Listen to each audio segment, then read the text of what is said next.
We're moving on to advanced landscapes now, but this is going to take us some time because we're going to need to create two material layers first and then the landscape material.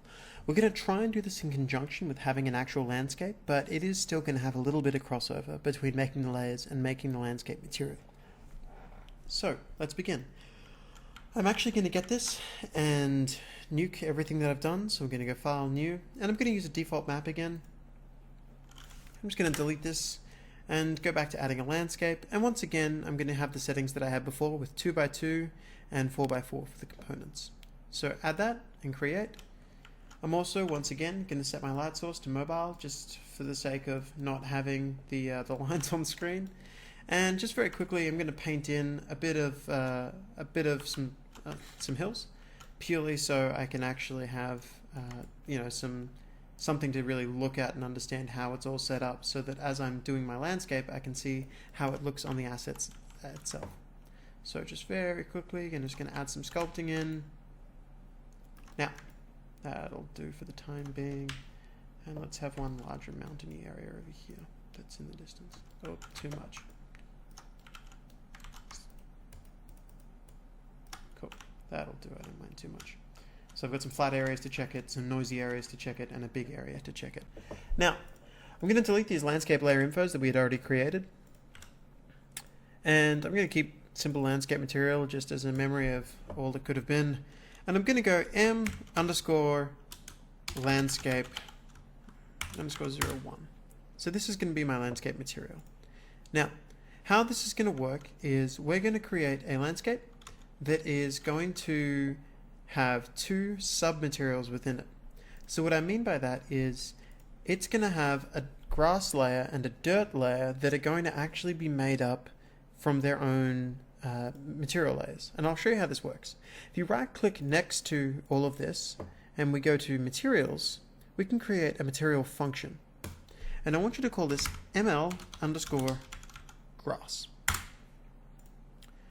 So upon double-clicking, it's going to look like the material editor, because it essentially is, but there is a big difference.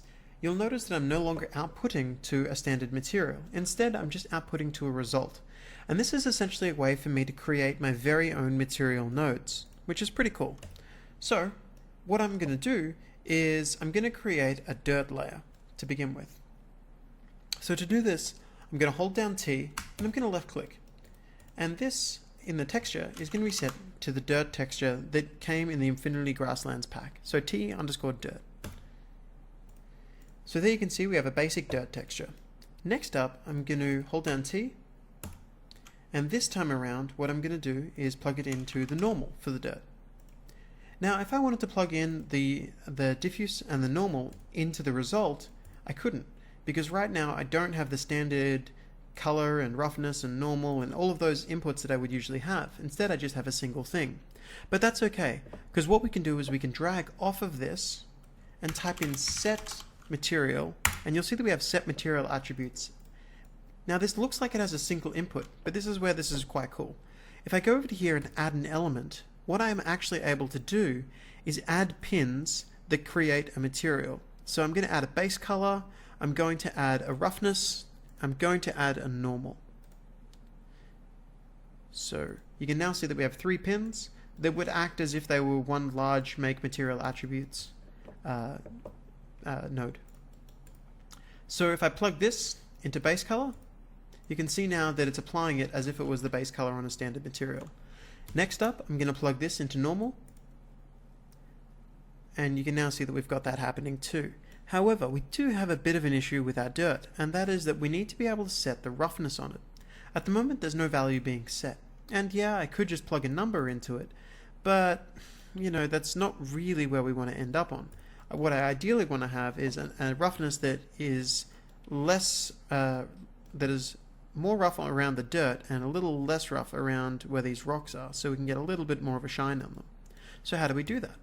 Here's how. If I was to get the information coming out of the color data here, and I was to just grab a single channel of it, say the green channel.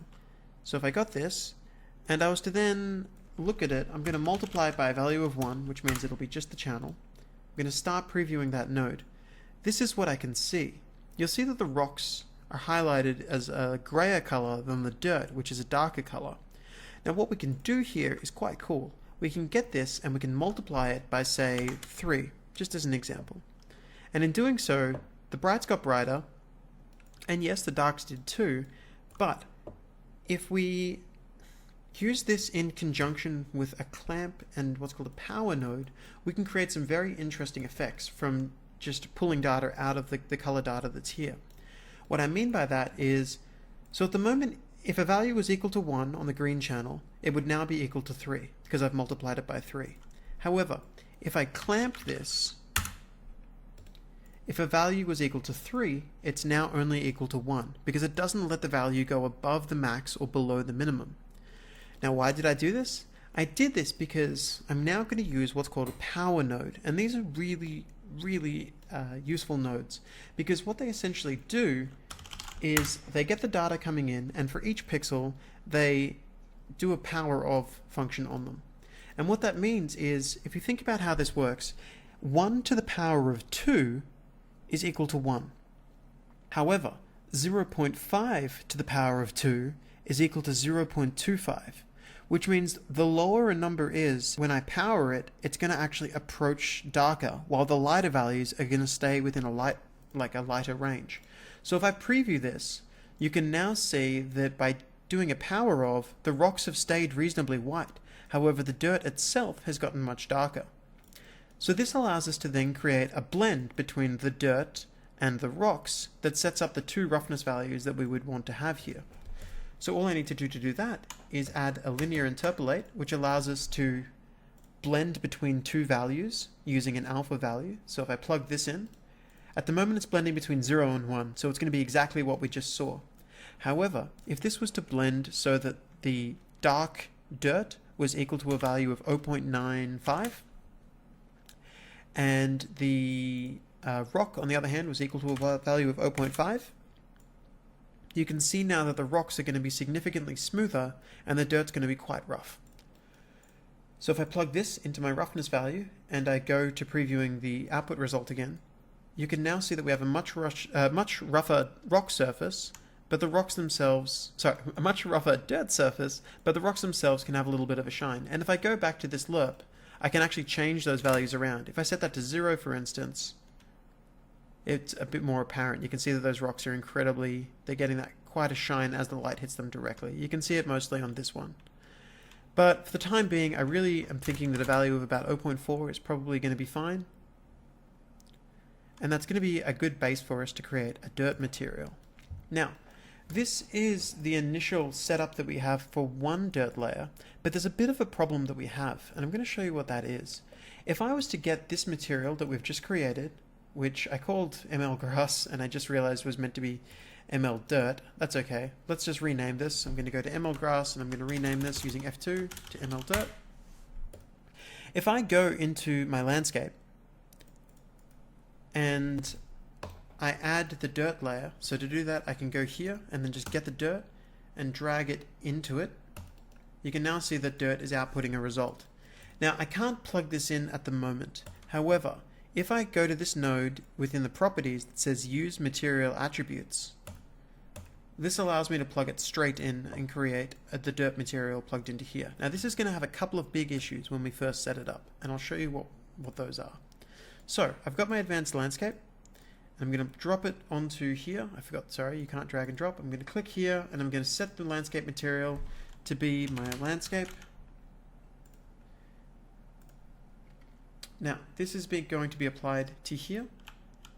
Now, I'm sure you can see the first issue that we've got. The tiling is incredible, but also if I was to stand here, you can see this repeating pattern going all across the landscape. So, how do we fix that? I'll show you that in the next session. So this was creating the basics of material functions, or in this case material layers, but next up we're going to look at how we handle landscape blending and material layer blending over a distance.